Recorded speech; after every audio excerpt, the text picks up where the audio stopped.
Good evening, everybody. Welcome to the pits of Metal and Motor Chaos. This is your host, Dave.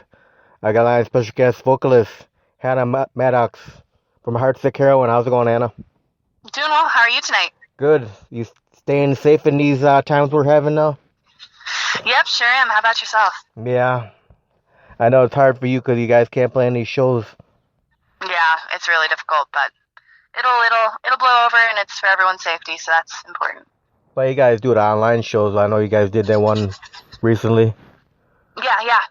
We did a live set about 2 weeks ago, or just over a week ago. So yeah. Yeah, I caught the last half of that. It's pretty cool. Nice. Yeah. Hi, thanks.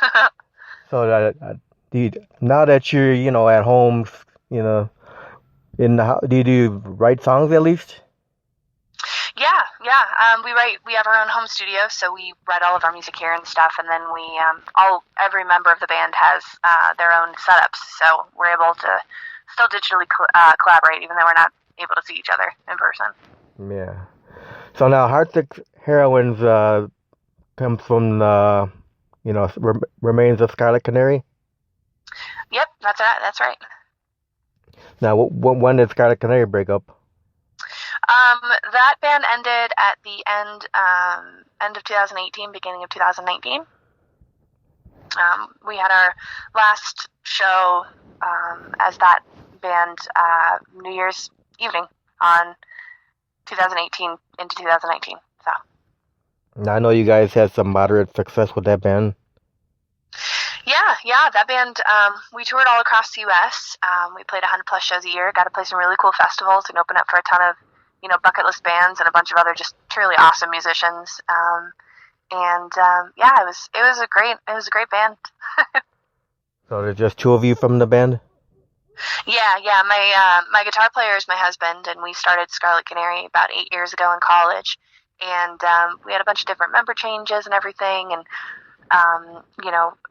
we were getting to the point where, as a lot of other, DIY styled musicians get to or know, at some point you just run out of cash to do what you want, and we were at the point where we just needed a fresh start and wanted to kind of shift our gears from being a hardcore on the road touring band to more of a digital band, and the guys that were with us in Scarlet Canary still wanted to tour and didn't really have the same goals in mind, and so we just decided to dissolve that band, and then we were gonna just write music, my husband and I, and then it turned into a new band.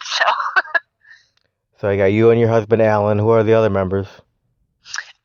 We have actually 3 other members. Normally, for the past 5-6 years, it's only been 4 members, but our drummer is Chris Vega, and our bass player is Josh Martinez, and then our brand new member, Sharon Boric, is our keyboard player.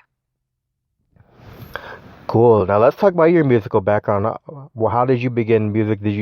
What age did you begin singing? I always tell everybody I've been singing pretty much my whole life. Most singers or most musicians have been playing music their whole lives. But my mom actually, she was in a touring rock band all through her younger years, and got to open up for some really, really famous '80s bands. When I was a kid, she used to always sing with me. So I've pretty much been singing my whole life, and I always say that my mom gave me my voice. So what age did you start singing in bands? I actually really didn't start singing in front of people really until I was about, by myself anyway, until I was maybe in high school.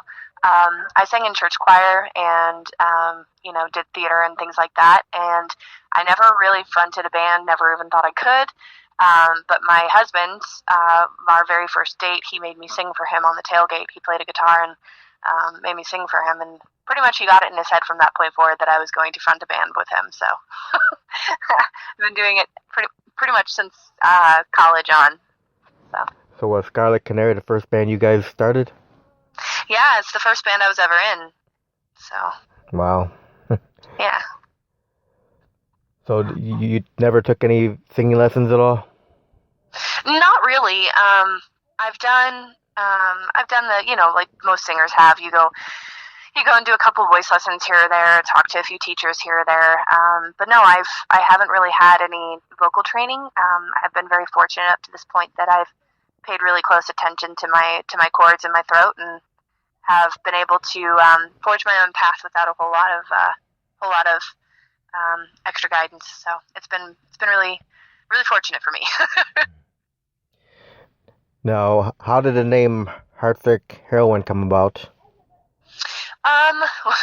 Well, so Scarlet Canary was we named that band a long time ago. Like I said, we started it 8 years ago, and when we were trying to come up with a name for that band, we wanted to look at our influences, things that we, that we liked, and that we found power or inspiration in. And it's not necessarily unknown, but a lot of people don't necessarily know how nerdy Alan and I are. And I won't get into that because it's a whole other podcast worth. Okay. But we originally named that band. One of my favorite heroines is the Black Canary. So when we were trying to figure out what to name the band, our drummer at the time was like, "Well, we can't be Black Canaries. Like, name it Scarlet. That's metal."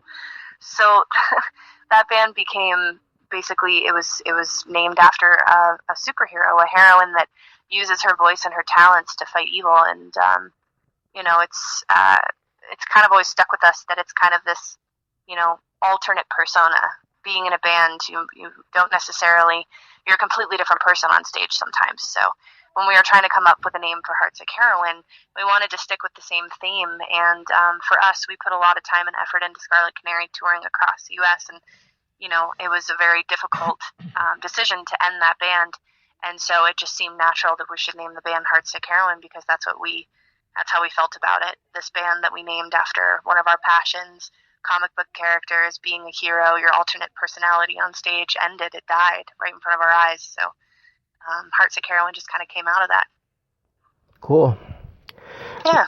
Now, for you, do you have any vocalists that inspire you? Yeah, I mean, most musicians have people that they just are infatuated with. I have the typical, I really found a passion for music in the 90s, 2000s era. So of course I love Amy Lee, Evanescence. I love Hailstorm.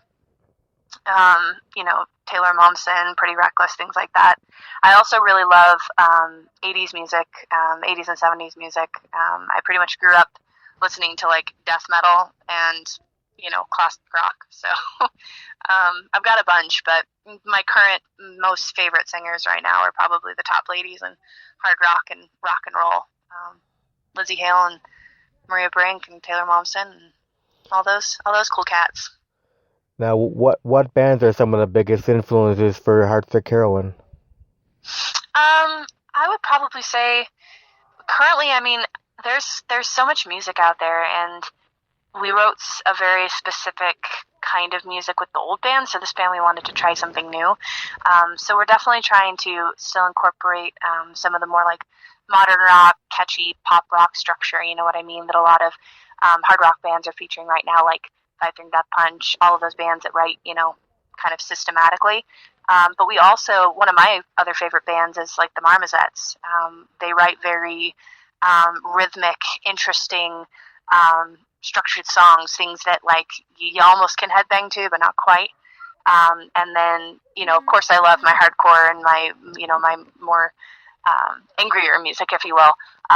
So like Beartooth and Periphery and, just we're kind of all over the place. We basically just write what we want to write. Right. Which is also the beauty of this band. We're more just trying to find the passion in writing again and enjoying music instead of focusing on what will sell. So you just kind of take all those elements of different styles and clash them together? Yeah, I mean, the boys, Josh and Chris, both of them are like, they love 80s, like Pantera and, Iron Maiden and things like that. So they have a very stylistic way that they like to write. They love, like Dream Theater and shit. So they like to write, oh, I'm sorry, can I curse? Yeah. Okay, good. Sorry, I forgot to ask. But they like, they're totally fine with 8-minute long songs, 10, 12-minute long songs. And then Alan and I are both very much so, we want to bang our heads and we want to, we want to feel the music and we want to get into it. And then, Sharon, who is brand new to this band, but we've known her for a very long time. She has a tattoo of Amy Lee on her body. I mean, she loves Evanescence and symphonic metal, and just the correlation between a vocalist and a keyboardist. So we kind of just write what we want to write, which is, like I said, it's just really freeing. It's really nice, but lots of different influences coming together. So that means that we write a lot of different kinds of songs. Well, that's pretty cool, though. Yeah, it's been interesting so far. I've really enjoyed it. So how's the band been received so far since you started this band? Pretty good, surprisingly. I mean, with our past band, we laid some really good groundwork. We had a lot of really great, dedicated fans, people that weren't just fans; they were friends, all across the U.S. And all of them were really gracious and accepting and welcoming with this new music and this new kind of lineup. So it's been great. They've loved it, and I think they're enjoying the eclectic kind of songs that we've been putting out, just because they're like, oh, hey, I love coming to hardcore concerts and all, but like I really like pop punk, and I'm glad you have a pop punk song. And we're like, yeah, well, that's Alan for you. So it's been cool. Everybody's received it really, really well. Now, do you guys have a big following out there in Denver? Yeah, I mean, a lot of bands will say, oh, they're our fans or whatever, but especially in Denver, Colorado, we don't have festivals, man. We don't have, we don't have the big showboaty styled, extravagant productions that happen in a lot of other cities across the U.S. So for us, we kind of have to rely on our local scene to give us enjoyment, and we have some big venues, and we do get big bands that come through, but the local scene is just outrageous here. So we're super fortunate that, like I said, with SC, our past band, we built a really great network and a really great, soft place to land every time we came home, and that has continued with this band, which has been really cool. So now with SC, what were some of the biggest bands you guys toured with? We toured with a couple of bigger bands, but we really focused on like DIY touring. Unfortunately, fortunately too, a lot of the bigger bands that have, chart-topping singles and things like that, they want you to buy onto their tours. They want to make money. You're basically paying for the exposure of their fans. And I get that system, and I understand, why it's there. But for us with SC, we focused more on creating really good networks of people and building our tours up and building our fan base up ourselves instead of relying on a national to bring people in. So we didn't really tour with a whole lot of big bands. We did tour with some great regional acts that are fucking phenomenal. We went on a tour with City of the Week, Eyes Set to Kill, One Eyed Doll. We did Stitched Apart before they were signed. They were actually the first tour we ever went on, was with Stitched Apart. And locally, our Cats in the Anchor, just a bunch of really great, and Cold Kingdom out of Minnesota. I mean, just a bunch of really super amazing regional acts that are, you should be checking them out, because they're going to be on national rotation any day. That kind of caliber of bands. But as far as just playing shows, we were super fortunate as well. We have gotten to play a couple of Hard Rock hotels and casinos around the U.S. and open up for some truly amazing bands at some different festivals. And then, of course, like I said, in Denver, we have a great scene here. So anytime a national comes through, the local promoters are always like, hey, you guys want to come out and play a show and throw it down? And we're like, of course, we'll be there. So how about in Denver then? What was some of the big bands you guys opened for in your hometown? We've opened up for a ton. One of the first bigger acts that we opened up for when we were a younger band, we opened up for Skillet up in Greeley, which was cool. We've opened up for Alita Ford. We've opened up for all of the 2000s, alternative bands. Saliva, Puddle of Mud, Trapped, Tantric, Saving Abel. We've opened up for Butcher Babies. We've opened up for, if you want to see the full list, it's all on our website, because, you want to brag about all those cool bands you played with. But, we've opened up for a ton of really great bands. Everything from hardcore screaming and more heavier bands, metalcore bands, all the way up to classic rock, leather-bound, spinning their hair, spandex, all across the spectrum. So now, what tour with Scarlet Canary was your would you consider your greatest memory?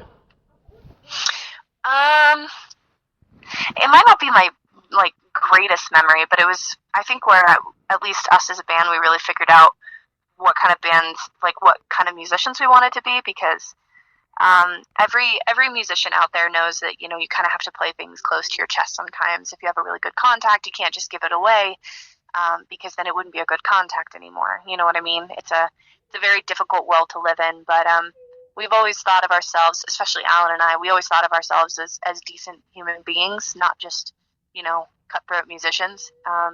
So we were on a tour with our buds in City of the Week from Minnesota, and their van broke down. They were going to meet us. We'd done one leg of the tour by ourselves, and then they were meeting us for the second leg of the tour in the West, and their van broke down, and they were just heartbroken, just completely distraught. I mean, they were like, we can't go on tour. We can't do this. And so we were like, well, you guys are a couple 100 miles away. You want to ride in our minivan with us for the rest of the tour? And they were like, yes.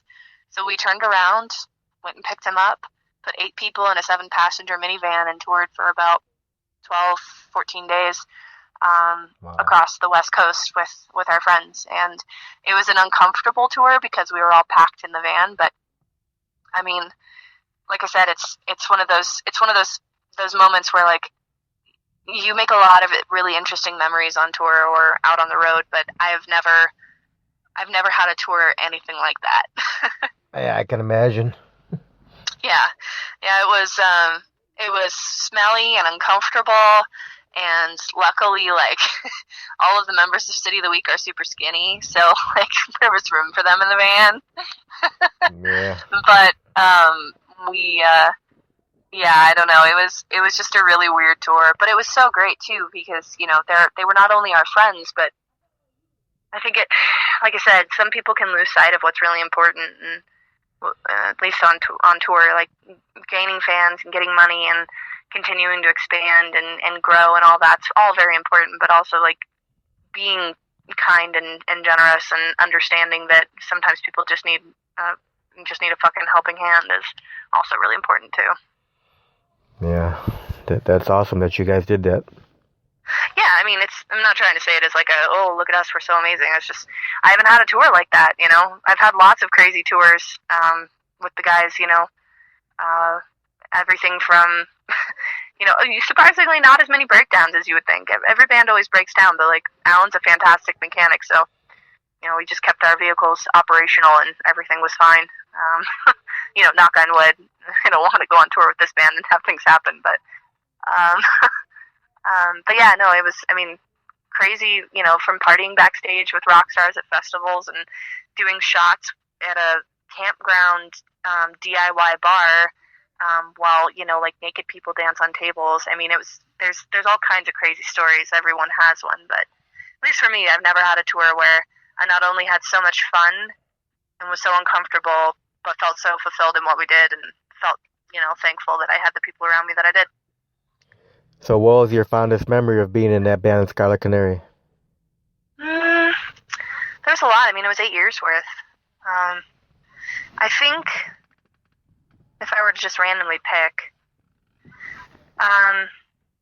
there's, you know, every band always plays like a battle of the bands, right? Battle of the bands are the bane of my fucking existence. I hate them. It's a popularity contest. It doesn't really necessarily matter who's a decent musician or not, you know. But there is one Battle of the Bands here in Colorado at a bar up north in North Glen, north of Denver, called Cheers. And they put it on every year, and it's basically a locals, you know, a top locals fest. It's all of the musicians that have all been playing music with each other for years and have been in the scene for a long time get to come together and duke it out, and it's just really fun. And we had played it a couple years in a row, and had been, you know, beat by some super amazing local bands. We weren't mad about it, but we finally made it to the top, and we won the whole shebang, and we were able to pay for our recording for that year for our new album, and it was a really great success to see something that seemed so unobtainable when we were this tiny little band, and then to work so hard and then be able to achieve it. It made it feel like everything was possible. which is not true, but it made it feel like that. Yeah. Now, can you think of, I know you probably had more than one, but can you think of one most embarrassing or funny moment from one of the tours with Scarlet Canary? Maybe not most embarrassing, but most awkward for me. I was in Texas. We were playing a gig at a bar in Houston, I think. Yeah, Houston. And huge bar, really great, really great venue. Absolutely amazing show. It was like a locals kind of showcase thing. The promoter put us on, and we were super stoked to play with some amazing locals and make friends with people, and we were just stoked to be there. The place is packed out, and there's this hardcore screamo band with this chick fronting it that goes on before us, and she's just slaying, just up on stage, growls and like beautiful soaring high notes, like just killing it. And I was up front swinging my hair around, getting into the music, having a great time. And then we go up on stage, and I have it's called an ego box, but it's basically just something for me to put my bum knee on, prop my bum leg up on so that I don't have to bend as far. But I had my one leg on top of the box, and my other leg was stretched out behind me, and I was leaning forward, if you can imagine, like kind of doing like a half split, going into the mic for like a really like brutal breakdown, and I was just giving it my all, just screaming my heart out. And this stage is probably about 6 feet or 5 feet tall, maybe 4 feet tall enough that you have to reach up to touch somebody on it, like really reach up. And I didn't expect anyone to do anything. I was like, it's a fucking tall stage, no one's gonna do anything. My eyes are shut, I'm spread eagle on the ego box, and all of a sudden I'm being grabbed like a six-pack, like full-on hand grabbing the exact bits you're thinking are being grabbed. Wow. And I open my eyes, shut off, I like stop screaming, look down, and the singer from that band, she just looks up to me, she's like, yeah, girl, and I'm like, I didn't even know how to handle it. I didn't go to the front of the stage for the rest of the gig. And when I get off stage, she walks up to me, she's like, hey, I'm sorry if I freaked you out with that. I just wanted to show you how much I appreciate your music and what you're doing up there. And I was just like, did you have to grab me like that? And she's like, yeah. She's like, this is my wife. I like women. And it didn't even occur to me that might be stepping over some lines for you. She's like, I just figured, you're a singer, you're into stuff. She's like, so I bought you a shot to make up for it. And so I did Jello shots with this girl who grabbed me like a six-pack and her wife, while I tried to forget the fact that I had literally been picked up like a bowling ball. So, yeah. That's fucking crazy. Yeah. I mean, it was just so weird. It was just, and I mean, I've had more boobs than I can ever count flashed at me. Guys have taken their pants off, and most of the time, like, I don't mind, like, I'm not going to shame anybody, and I don't mind when people want to come and interact and, be a part of the show. I reach out to people and grab people's hands and, have them sing along. Like, I do stuff like that all the time. I steal people's hats, it's a normal thing for me, but I have never been grabbed like that, and I hope to never be grabbed like that again. Yeah, I hear you. Yeah. So now, with Heartsick Heroine, do you have any fondest memories of that band so far? Yeah, I mean, so half of the band, well, 2 members of the band live in Cheyenne, Wyoming, and then the rest of us live in Denver, so we drive up every weekend to go and have band practice up in Wyoming, which from my house in North Denver, it's about an hour drive, or hour and a half drive. It's really not that far, considering we used to drive 14 hours one way for one gig on a weekend with the old band, so like an hour and a half is not the end of the world for me at all. We've played a lot of shows up in Wyoming, and we have a good fan base up there, but I just wasn't sure how the new band was going to be, received and all of that. And we had our first gig ever together back in September of last year, and we were playing in Wyoming, and we were opening up for Smile Empty Soul in September morning up at a venue up there that we played a bunch. And I knew the guys. I actually know the session drummer for Smile Empty Soul. He's a good old time bud of mine, and I've been online friends with Emily, the singer of September Morning, for a long time. Was stoked to meet her in person. So like, I knew that the band side of it would be fine, but I was worried about the fan side. I wasn't sure if they would be mad that this new band was all of a sudden here, I was worried that they would, not accept us. And especially because, like I said, these are more than fans, they're friends.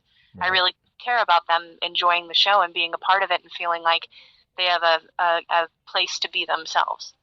And I didn't want them to think I had betrayed that kind of idealism by ending the previous band. Right. So we were set to play the show, and we load in, and we're getting everything set up. And I don't know, it was just one of those things where I was like, man, I don't know. And then I just remember I was standing on stage. We went through our sound check. I stood up on top of my box, and I looked out at the crowd, and there was just a sea of smiling faces. Everybody was so ecstatic, so happy, just so happy to see their friends on stage again. And then also to have, the two guys from Cheyenne, which we've been friends with for forever, to be a part of this band. It was just all of my tension and anxiety about, what people would think or what they would say or what they would feel about the new band just completely dissolved. And it was great. It was the best night of a new band that I could have ever asked for. So it was great. Yeah, do you have any funny moments with this band? Yeah. I mean, like I said, I've known these guys for like ever. But they're just funny guys, man. I actually have two. One, both of them are about my drummer, Chris. Unfortunately, poor Chris. Sorry, Chris. But we had a music video shoot. We've had a couple music video shoots. So we've released 4 singles since this band became a thing. And then we're going to try to put out, more than likely, if I have anything to say about it, we will put out 2 EPs by the end of or beginning of next year. But we've been putting out music so that people have something to listen to. And we did a music video shoot for the first song that the guys were, being announced as being in the band, which was a song called Sickly Sweet. And we did it at a theater in Greeley, which is northern Colorado, called the Moxie Theater, owned by this awesome guy named Eli that we've been buds with for forever. And we couldn't think of a better place to, show tribute to our local scene. And, Moxie is a fucking great place. So we film this music video, we work our butts off, and it's a really great fun day. And we're packing everything up. We're like, all right, let's go. And we're like, Chris, you got everything? He's like, yeah, I got everything. We're like, all right, cool, bud. He didn't have everything. He left his drum throne there and didn't get it back. Had to go buy a new drum throne. Then we go and play another gig, and he leaves that drum throne that he just bought at that venue, having to buy a third drum throne. Now, at this point, we've literally done a music video and 1 gig. And he's lost 2 drum thrones in two things. So I just looked at him and I was like, bud, do we have to start GPS tracking all of your shit to make sure it gets in the van? And he just looks at me and he's like, Hannah, maybe. Like, all right. So now it's like a running joke. We're like, Chris, did you get your in-ear pack? Chris, did you get your drum throne? Chris, did you get all your stuff? And he's like, yes, I got it. And then I have to go to Josh, who they pack everything together because they leave Wyoming together. And I'm like, Josh, did Chris get his drum throne and his in-ear pack and everything else? And Josh was like, yes, I put it in the vans there. So it's just been really, he's such a fantastic guy, and he does all of our production, all of our stage sound. I mean, he helps produce all of our music and our music videos and stuff. Like, he's an incredibly talented guy. Just goddamn kid, so forgetful. Yeah, so that's one. And then the other one is he came down to Denver, and we went to the night that our keyboardist decided to be in this band. She has her own band called Sharon, and she was doing a CD release, and we came to support her. And Chris got so drunk that he puked out front of the venue when she came outside. And he was like, yeah, great show.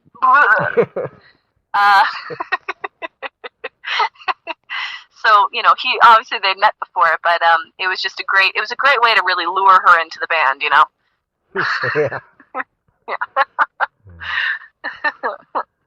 But yeah. No, and like I said, these guys, we've been friends with them for so long, just since they've been in the band. There's, tons of memories, but also, like, you don't want to pick ones that are too embarrassing. So I gotta keep them a little PG. Right. So. So what made you guys decide to do that video cover of Let It Go from Frozen? So that one a long time ago got suggested to us by a fan, and I think it was their kids were saying that I looked like Elsa, and so we were like, screw it, we'll do it. And then we had a friend who runs a studio here, kind of a little bit of a DIY styled studio here, and he was like, "Hey, come in and do the single. I'll produce it. It'll be fun." And so yeah, we started playing it and we did the cover, and then it was in our set for like 6 years, and I hate it now. But same with Taylor Swift "Shake It Off." God, if anyone ever asks us to play that again, I'm just going to tell them no and to drink more. Do you guys have any shows scheduled for this year? Yeah, I mean, we had 2 shows that were supposed to happen this month, but everything got postponed. So far, we've played pretty much a show a month since we started. But we had 2 shows that were scheduled for this month that got postponed to September. And then we are maybe going to have a show on May 2nd, but it'll probably get postponed to sometime in maybe June. And then we had been working on a tour with some of our regional friends, but that obviously didn't pan out because, everything's closed. Right. So we're kind of pumping the brakes on booking shows until, mainly what it is not only, we don't necessarily care about, making money, but we need to find the best way to support the venues in this time. So, if it means that we go on tour, we want to make sure that we build a really, really solid lineup in each city so that, the venues benefit. And so we don't want to half-ass it or put all that effort in and then have it postponed again. So we're just kind of waiting it out. But you can expect a lot from us. We plan to be gigging pretty hard once all this stuff closes down, or opens up rather, isn't closed down. Right. Now, what kind of advice would you give, younger up-and-coming bands out there that might be listening? Well, I'm a pessimist, so let's just preface that. But my number one advice, and I've told people before, is that, whatever the idea is of what you'll have and obtain, you probably won't. Or it won't come the way you think it does. So it's really easy to get discouraged and to feel like you're not making strides, but every tiny little achievement is worthwhile, and you gotta remember why you got into it in the first place. When you lose sight of that, then you're not going to get anything out of it. Even if you did achieve your wildest dreams, it's not going to be the same. So, if you're playing music because you love music, then don't lose the love of music. Yeah, because it's not like the old days. You're not going to become rich doing a band. No, I mean, you can. It's just, it depends. The behind the scenes of music is very tumultuous and very cutthroat. And it's really easy to lose, like I said, the sight of what's important to you when it comes to music. You can get lost in it. And, I mean, everybody wants to be a rock star and play to millions of people on stage, but the fact of the matter is it's just not obtainable for a lot of people. So, if you're going at it to be a rock star, then go to the gym, get Botox, look really good, and meet the right people. Because that's your best bet. But if you're in it for music, then write the music that makes you happy, because that's going to give you more joy than, playing to millions of people, which isn't probably going to be likely. So. Yeah. So you're like I said, pessimist, glass half empty. Sorry. Sell your merchandise. That's how you make some money. Yeah, that's true. And if you're decent with computers, become a graphic designer, because then you can make your own merch. It's great. So now, what are some of your favorite venues to play at? It depends. I usually like to qualify venues that I either know the people in the area are really fun, or I really love the venue and the owner or the staff. You know what I mean? Some of my favorite venues, let's see. I guess my top venues that are still open and didn't close in the last year, would be, I love playing Hard Rock Hotel and Casino in Sioux City, Iowa. They're just incredible people over there. And the local scene is awesome too. And the Marquee, which is the kind of the smaller venue in that area as well, is absolutely amazing. I really love playing, of course, my Denver venues. I like playing Moe's Barbecue down here. You get really awesome food and you get to play music. Like, it's the best of both worlds. And yeah, I don't know. I mean, I've played a bunch of different venues. The Viper Room was a ton of fun in Hollywood, and I don't know. There's a lot of really great venues all around the U.S. and I don't think you can, if you've played, you can't really just pick like one amazing venue you've ever played. You know, they're all really good. So. You have a favorite city to play in? That's tough too. I mean, I guess city, big venue, big show. I really don't like California, so I can't really say that it would be Los Angeles, but I guess the biggest venue, the biggest crowd, the funnest time would have been in Los Angeles, or maybe Arizona or Texas. But I don't know. Like I said, I've been super fortunate that I've kept up, like I said, not just fans, but friendships with a lot of people all across the U.S. So I really like going to a bunch of different states and playing and hanging out with my friends, you know. Yeah. So what do you think are the pros and cons of the music business? That's a loaded question. I don't know. I mean, the music business is it's just a really hard game. It's all based on everybody else's opinion, you know. So you can feel like you're writing the most amazing, you know, groundbreaking, life-changing music ever, and people cannot see the same thing as you, and it can totally dash your dreams and make you feel like crap. But at the same time, the music industry is one of the few industries where you don't need a degree. You don't need, you know, money or to come from a big, you know, well-off family. Like, you really can make it far if you just have the right circumstances fall into your lap, or, you know, the right people, you know what I mean? So, yeah. And especially if you're not a musician and you're on the business or booking side, musicians are awful to work with. We're just we're the most terrible people on the planet, but we're the most passionate. So that means that if you can find a group of musicians that will listen to you on the business side, you've got a workforce that'll, oh my God, they'll work for you. So that's, I guess, cool too. But yeah, I don't know. There's lots of pros and cons. Anybody who's in the music industry can come up with a list for both sides a mile long. Yeah. I got a few more questions for you. These are the fun questions now. Sure. What is your favorite food to eat? Oh God. Well, I mean, it's typical, but I love pizza and burritos. Oh God, I love burritos. What do you like on your pizza? I'm a sausage pepperoni gal, you know, or cheese. Like, I keep it simple. I don't need all of the toppings. All right, what's your favorite beverage? Whiskey. How about non-alcoholic?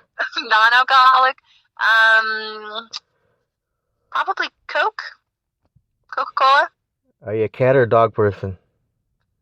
Dog. I don't know if you can hear it over the phone, but I have 3 of the little bastards, and they're playing outside and making one hell of a ruckus. Favorite color? Blue. What's your biggest pet peeve? Probably people not doing what they say they will do. I have a very complicated life. I have the band, I manage it, I run my own freelance graphic design business for small businesses and for bands, and then I also have a podcast with my friend that airs weekly, and then I have a full-time job. So when I say that I have a tight schedule, I mean it. So if you say you're going to do something and you don't do it, I might murder you. And I have my podcast is basically about murder, so I know how to do it and not get caught. So. Now, how many social media sites can we find the band on? Tons. You can find us on Instagram, on Facebook. We have a pretty sweet website. But yeah, you can find us on pretty much all the social medias. Our band member, Chris, runs our Twitter. I don't know what it even is going on Twitter, but if you want, he's quite the funny guy. You can go and bug him over there. But yeah, all the main avenues you can find us on. Just look for Heartsick Heroine. Awesome. Well, Hannah, I want to thank you very much for taking time to do this interview. Yeah, of course. Thank you for having me. Any final words? Yeah, go check out our music. We love new people, and we'd like to hear what you think. And if you, when your venues open up, go to a venue. Go see music. Enjoy the world. Become, part of your scene. You won't regret it. Awesome. Well, thanks again. We'll do another one in the future. Yeah, sounds good. All right. You have a great night. Hey, thanks. You too. Stay safe. Hey, you too. Bye-bye. Bye.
All right, that was voices by Heartsick Heroine.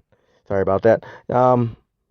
Thanks again to Hannah Maddux, lead singer from the band, for doing an interview. And everyone, listen, I can't even talk now. Everyone listening, I hope you stay safe and have a great night.